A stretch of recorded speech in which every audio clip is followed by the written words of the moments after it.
Nous avons vu que chaque fois que l'on crée un texte, on crée un calque. Mais comment créer des calques quand on ne crée pas de texte? La première solution la plus simple est de passer dans le menu des calques et de choisir Calque, Nouveau, Calque. Vous voyez qu'à ce moment-là, une fenêtre s'ouvre qui vous propose de donner un nom à votre calque, ce que je ne vais pas faire, et de valider.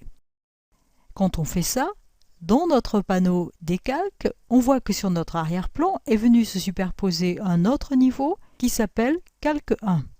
Pour l'instant, ça n'a pas grand intérêt parce que ce calque est vide, mais si je souhaitais ajouter une couleur sur ce calque, Édition, Remplir, et je vais remplir d'une couleur, allez, restons sur ce mauve.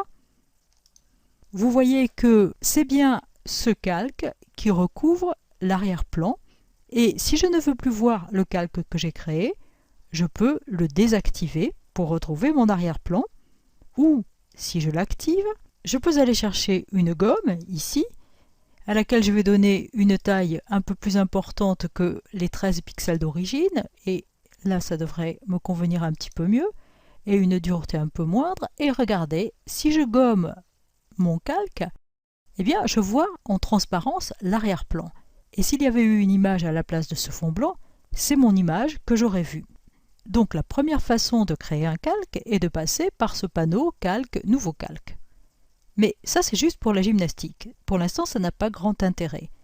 Je vais jeter le calque que j'ai fait et vous voyez qu'il suffit que je l'amène dans la petite poubelle ici et que je lâche.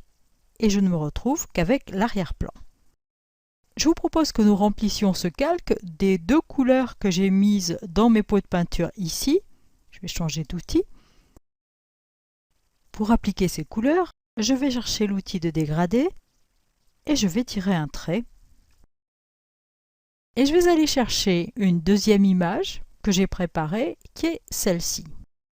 On va voir que pour créer un nouveau calque, il suffit tout simplement de copier un élément d'une image et de le coller sur une autre image.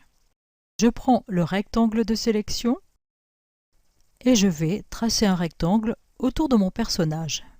Je fais un CTRL-C, on aurait pu tout aussi bien aller dans Édition, Copier, et vous voyez que les touches de raccourci CTRL-C sont rappelées. Donc j'ai copié ma sélection, et je vais aller sur ma première image, et je vais faire un CTRL-V ou un Édition, Coller. Et là encore, vous voyez que les touches de raccourci sont rappelées. Et voilà, mon personnage est venu se superposer à mon arrière-plan. Regardez la palette calque, arrière-plan et le calque.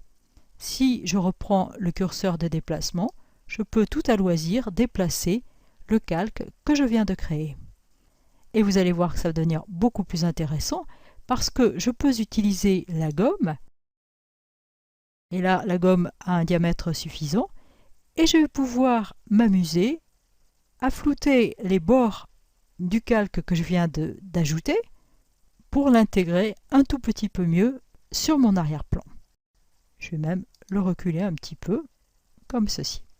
Rien n'empêche que j'aille chercher un deuxième personnage sur une autre image.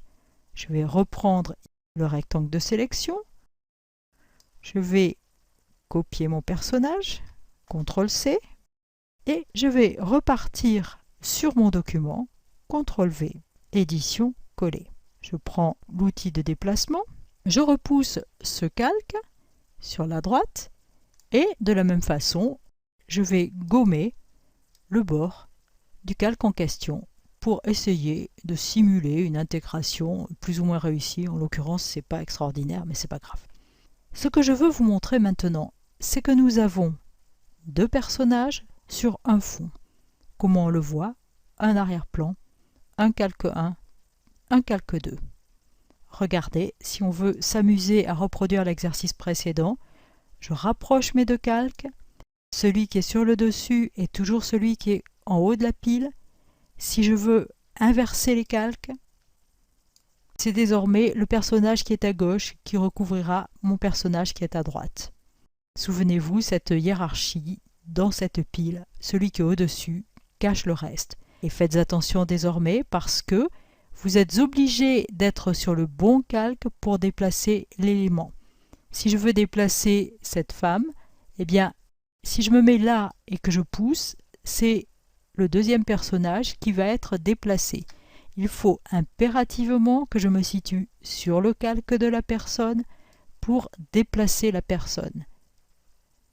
De la même façon, si je veux gommer, il faut là aussi que je ne me trompe pas de calque et si je prends la gomme et que je gomme juste maintenant, quel calque est-ce que je vais gommer? Regardez bien. Votre réponse? Eh bien forcément c'est la femme puisque c'est ce calque qui est surligné de bleu et donc actif. C'est elle que je gomme et en aucun cas ce personnage. Si je veux gommer le personnage qui est à gauche, il faut impérativement que je me situe sur le calque correspondant au personnage que je veux gommer, en l'occurrence cet enfant ici. Donc, chaque fois que vous allez copier un élément et l'amener sur un document, vous allez rajouter un niveau de calque à ce document. On est parti d'un arrière-plan, on a collé un premier calque, puis un deuxième calque, et c'est comme ça qu'on fait une composition un peu plus complexe. Alors, mon arrière-plan ne va pas très bien. Ce que j'aurais pu m'amuser à faire, c'est en changer la couleur.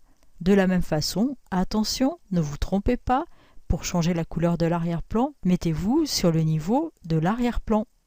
Et là, vous pouvez refaire le dégradé que l'on avait fait tout à l'heure avec d'autres couleurs qui peut-être ça sortirait mieux aux deux éléments que l'on a collés. Je vous propose dans ce carré-là d'aller chercher peut-être la couleur qui est ici.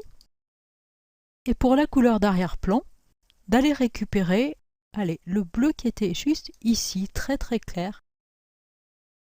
Si je tire maintenant un trait avec cet outil, qui est l'outil de dégradé, du début à la fin de mon image, je n'aurai d'action que sur l'arrière-plan, bien sûr, puisque je suis sur le niveau de l'arrière-plan. Alors regardez ce qui s'est passé, je vais désactiver la visualisation de ces deux calques, et j'ai bien tiré un dégradé qui va d'un bord à l'autre de mon document. C'est pas encore extraordinaire pour intégrer tout ça, mais voilà comment ça marche. Voilà comment manipuler les calques et voilà la gymnastique absolue qu'il faut que vous intégriez. Chaque fois que vous voulez intervenir sur un élément, ayez toujours sur la droite la palette des calques pour vérifier sur quel niveau vous vous situez.